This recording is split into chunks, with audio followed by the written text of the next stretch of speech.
All right, this is going to be a quick review of the Yamaha Rx A2A receiver. Great, beautiful, nice receiver. So I bought this. It was an Amazon clearance deal because it was returned.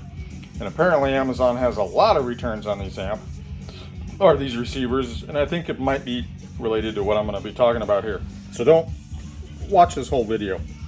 So when I got this thing, there was no remote, no calibration microphone, and no manual in the box. So Amazon gave me another credit on it, which basically put this amp around $500 that I paid, or this receiver. I wouldn't even give you $100 for this thing. The main reason why is, yes, every receiver that's a good, decent one has low level front channel outs. Some of them have rear channels or whatever. This particular one only has front channel.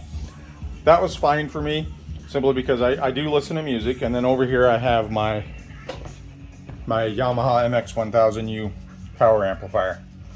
My old receiver, which is an Onkyo, the only thing it doesn't have is Dolby Vision.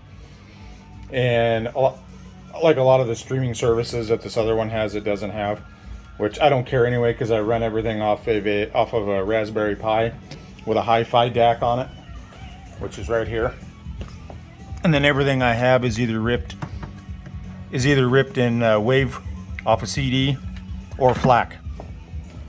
No MP3 here because audio, you know.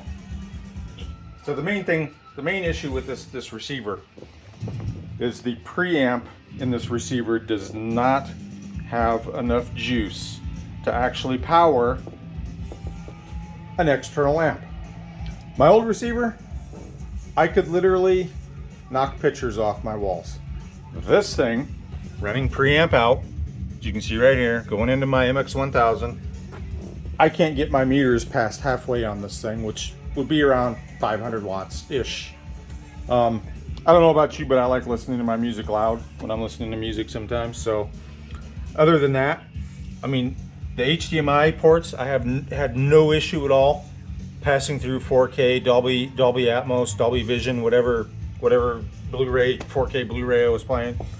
But as I said, yeah, just the preamp on this thing is just, it's a deal breaker for me. I wouldn't even give you $100 for it.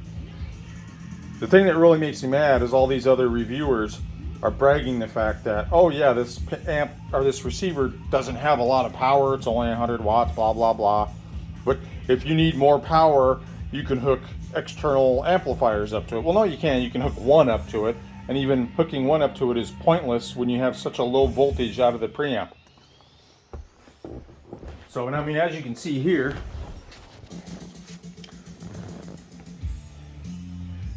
here in the setup here, I actually cranked my levels all the way up to as far as they would go, which is plus 10 decibels. I disabled the EQ, all that stuff, pure audio. Whether it's enabled or disabled sounds the same because all my manual settings are basically just configured for 2-channel stereo listening. So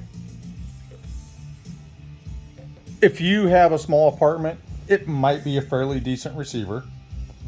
But at that price point of $800, no, save your money and go buy something else. You would be better off going and buying a 2 or 3 year old Denon or Marantz or Pioneer. You're going to get way more bang for your buck than you're going to get with this I think this was 2020 when this came out. You'll get way more bang for your buck. The other issue with this receiver is the fact that they say that it's 8K upgradable with a firmware update and 120 hertz upgradable with a firmware update. Not buying it. All the new receivers in 2020 and 2021, they all use the same chip on the HDMI boards, and there's a flaw in those chips where they are not going to ever be able to do 120 hertz. It's not going to happen. So if you buy this thinking you're going to be gaming on it, you're not going to be gaming on it.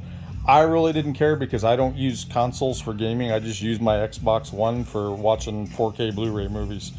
I got an NVIDIA Shield TV that I use for all my streaming services. So anyway, I mean, take that however you guys want, but I would not recommend anybody buying this receiver. take your $800 and, like I said, go buy a 2 or 3 year old receiver because you're going to get more bang for your buck.